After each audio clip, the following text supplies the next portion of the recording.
أهلا وسهلا أحبائي، مرحبا بكم اليوم معايا في يوم جديد، نهار جديد.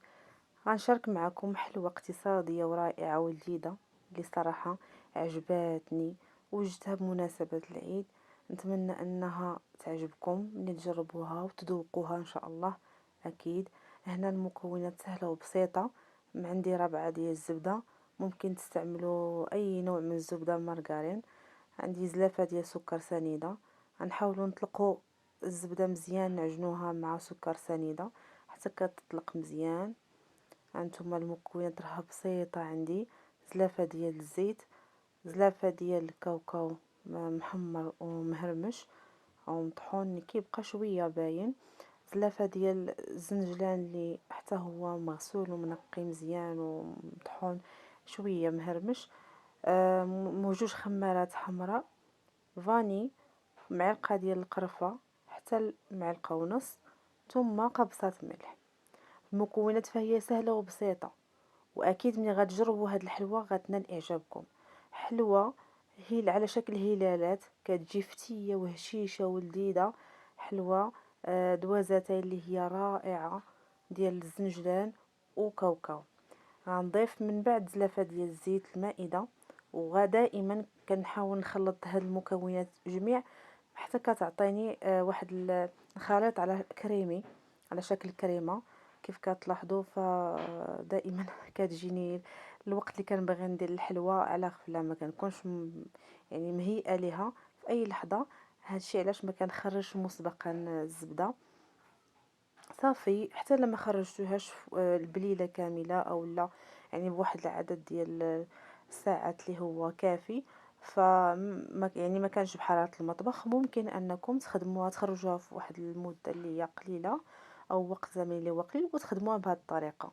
هانتوما كيف كتلاحظوا راه ما حدي كنخدمها بيدي وهي كتطلق حتى كتولي على شكل بوماد او على شكل كريم.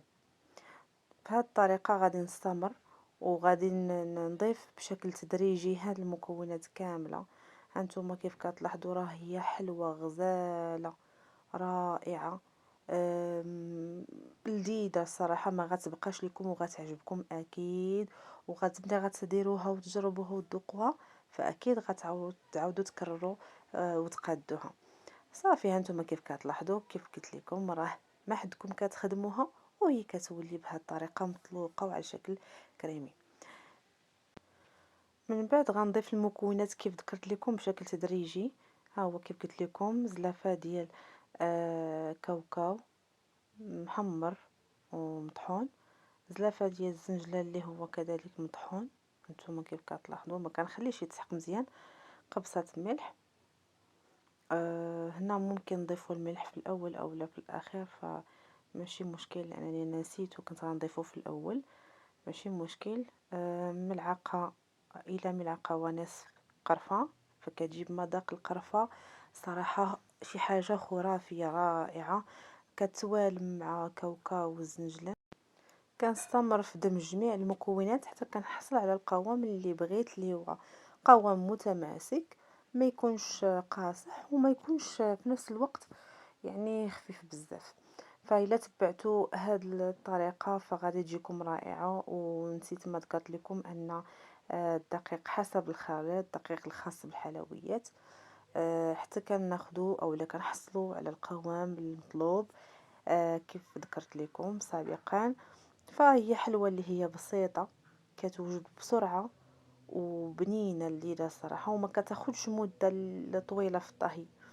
هنا غادي نضيف الدقيق اللي غربلت مسبقا كيف ذكرت لكم، الدقيق الخاص بالحلويات. وغادي نضيف جوج خمارات حمراء من فئة 7 غرام، حتى اذا كانوا من فئة 8 غرام ماشي مشكل. المهم جوج خمارات حمراء، انا كانوا متوفرين عندي هادو ديال 7 غرام. وغادي نبدا نخلط بشويه بشويه العجينه ديالي حتى كتجمع. هانتوما كيف كتلاحظوا دائما كنقول لكم ان الكميه ديال الدقيق ما يمكنش يحددوها يعني بدقه، لان كل نوع من الدقيق وكيفاش يشرب المكونات ديال العجينه او ديال الحلوى.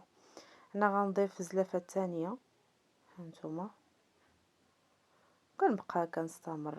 فصراحه حلوه اللي هي رائعه وجدها بمناسبه ديال العيد المبارك. كنتمنى انه يدخل عليكم بالصحه والسلامه وبالتيسير وتحقيق جميع المتمنيات ان شاء الله. اللي في نيته شي حاجه وكيتمنى شي حاجه، يعني كنتمنى انه يحققها يا رب ان شاء الله باذن الله. هنا بدات العجينه ديالي كتماسك. فقط خاصني شويه ديال الدقيق. هاد الزلافه الثانيه غنبدا نضيفها بشوي بشوي حتى كنشوف يعني العجينه فين وصلت ليا، واش يعني على حساب كيف كنقولوا عينك ميزانك. ايوا صافي غنستمر بهذه الطريقه ان شاء الله حتى غنحصل على العجينه اللي كتجينا خفيفه وهشيشه حلوه اقتصاديه زوينه بدون بيض. رائعه.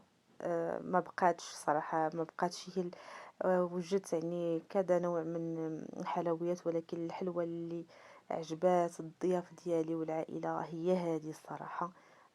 كنتمنى انكم تجربوها، واكيد اكيد غتنال اعجابكم الا تبعتوا معايا الطريقه البسيطه والمقادير اللي هي اقتصاديه. احبائي، نتمنى انكم دائما تتبعوني وتزيدوا تدعموني باللايكات ديالكم وبالكومنتات الرائعه، واللي باقي ما مشتركش في القناه يزيد يشترك وبارطاجوا مع الاهل والاحباب باش يوصلكم دائما كل جديد. فعلوا الجرس. وشكرا لكم جزيلا على الدعم المتواصل لكم. هنا هانتم باش نعرفوا بان العجينه ديالي واش كافيه يعني بارك عليها من الدقيق او لا. كنجربوا بهذه الطريقه وكنشوفوا الا وقفات لينا بحال الشكل ديال الكعكه كنشكلوا هاد العجين. الا درنا داك حربلنا واحد القطعه من العجينه وشكلناها على شكل هلال كما بغينا وهبطات، هذا كيعني ان مازال خاصها الدقيق. الا ما هبطاتش فيعني ان الدقيق اللي فيها كافي. هذا هو المعيار باش كنتيستي العجينه ديالي واش يعني القوام ديالها هو داك اللي مطلوب او لا. صافي كناخد كويره نجعل نديرها على هذا الشكل، كنحرب لها بهذا الشكل وعلى شكل اصبع وكنشكلها على شكل هلال بهذه الطريقه. نتوما كيف كتلاحظوا ف يعني الصراحه الهشاشه ديالها وعجينه اللي هي رطبه، كما شكلتيها كتقد. فقط كيف قلت لكم الا هبطت لكم، الا شفتوا هذا الشكل هبط لكم بزاف، عرفوا بان راه مازال خاصها شويه ديال الدقيق. ولكن هنا باقي شويه كتهبط، يعني غادي نضيف القليل من الدقيق. ما بغيتش نحذف من الفيديو هاد اللقطه، بغيت نخلي لكم يعني المراحل بالحقائق ديالها. هنا خاصني مازال شويه ديال الدقيق، غادي نضيف القليل كيف ذكرت لكم، لان ملي شكل داك الحربل ديال الحلوى هبط بدا كيهبط. اذا خاصك تضيفي الدقيق، لان كل مره مثلا الا شريتي لا غيرتي خصوصا لا غيرتي الدقيق فما كتعرفيش اشنا هي الكميه بالضبط اللي غادي تستعملي. انا كان خاصني القليل حتى نجمع هاد المكونات صافي. ومني غنعاود عاوتاني نتيستي العجينه، يعني نشكل الحربول ديالي ونشكلو ونقادو على شكل هلال. ف الا بقى واقف راه يعني هذاك هي القوام المطلوب كيف ذكرت لكم. صافي كنظن ان الكميه ديال الدقيق اللي ضفت كافيه. وهنا صافي بديت كنشكل العجينه ديالي بهذه الطريقه، عجينه اللي هي كتجي رائعه. صافي نتوما سهله وممكن توجديها بسرعه كتوجد، يعني ما كتاخذش بزاف الوقت لا في العجينه بمكوناتها، لا بالنسبه للطهي. حتى بالنسبه للطهي كنطهيوها عادي في الفرن بدرجة حرارة اللي هي متوسطة باش كتنضج. ولكن فقط اللي بغيت نوصيكم البنات، ما اون فوا طيب لكم الحلوى تبان لكم بدات كتاخذ داك اللون الذهبي كطيب من التحت هو الاول عاد من الاعلى، اون فوا تبقى تاخذ داك اللون الذهبي ديالها فطفيو عليها. ولكن ما تحيدوهاش من لاطه حتى كتبرد، لانها كتكون هشيشه بزاف كيخصها ما حدا كتبرد وهي كتجمع. الا حيدتوها وهي مباشره ملي كتخرجوها من الفرن فكتفرتت. هذه هي النصيحه اللي نبغي ننصحكم بها البنات.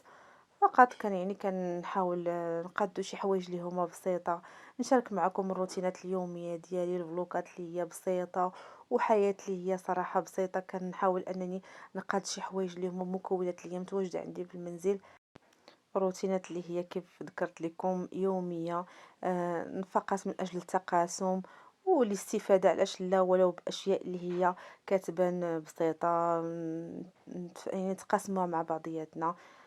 هنا غادي نستمر بهذه الطريقة باش غادي نكمل يعني الكمية ديال العجينة تبارك الله كتعطي واحد الكمية اللي هي وفيرة، كمية اللي هي وفيرة ورائعة. هنا بحكم انني انا كنخدم هاد الحلوى يعني بهاد التشكيل ضروري ما خصني نغطيها بالبلاستيكه غذائيه، بلاستيك غذائي او لا بلاستيكه عاديه تكون نظيفه، فقط باش ما تشققش لينا العجينه من الاعلى وتبقى العجينه ديالنا كيف ما بغيناها رطبه. هانتوما غادي نستمر بهاد الطريقه، غناخد هاد الكميه، ما عبرتش الكويرات ديالي باش ما نضيعش الوقت، فقط عينك ميزان على حساب الحجم اللي بغيتي وعلى حساب يعني الوزن اللي بغيتي. وغادي نحاول نقادها بهذا الشكل ونصطفى في اللاطا ديالي. هانتوما واخا تبان لك يعني كاين شي عويجاج من شي جانب ولا هذا، ولكن من بعد ملي كطيب كتفنديها في السكر كلاصي اللي غادي نزينو بها. نتوما من بعد ما طابت ليا عندي الفران واحد الجهه شويه طيبهم ليا بزاف، ولكن ماشي مشكل، كنفندهم في السكر كلاصي. ملي كتجمع راسها ما نحيدوهاش مباشره، ملي كنخرجوا اللاطه من الفرن كنخليوها واحد شويه حتى كتبرد، عاد نحيدوها من الفرن، لان اون فوا الا حيدنا وهي يلا خرجنا اللاطه من الفرن غتفرتت، يعني خاصنا نخليوها حتى تجمع راسها. عاد كنفندوها بشويه بسكر كلاصي بهذه الطريقه. هانتوما وصافي، وغادي نسوسها، نحاول نسوسها شي شويه صافي، وغادي نحطها جانبا حتى كنكمل الكميه ديالي. صراحه راه غتعجبكم، حلوه اللي هي لذيذه رائعه، المكونات اللي هي ماشي كثيره، بدون بيض، في وقت وجيز، ما كتاخدش مده للطهي. اذا شنو كنتسناو باش نوضو نوجدوا حليوه بمناسبه العيد او الوزتي او الحلوه يعني اليوميه الكوتي، علاش لا؟ صراحه فهي رائعه. أم، اكيد اكيد اكيد البنات ملي غتجربوها غتعجبكم. هانتوما غنستمر بهذه الطريقه، غادي نفند في السكر كلاصي اولا السكر الثقيل حتى كنكمل الكميه كامله اللي عندي. نتمنى انكم البنات دائما زيدوا تدعموني وتكملوا شاهدوا الفيديوهات ديالي من الاول حتى الاخر، فضلا وليس امرا. طبق نهائي او الحلوه ديالي نهائيه هي هذه، الشكل زوين، مذاق اروع. نتمنى انكم تجربوها وتجاوبوني في كومنتات رائعه كيف العاده، كومنتات زوينه بحالكم. هانتوما كيف كتلاحظوا فكتجي فتيه غزاله ولذيذه لذيذه لذيذه بزاف البنات صدقوني. نتمنى انكم تجربوا الحلوه ديال اليوم. ومع السلامه احبائي، الى فيديو قادم.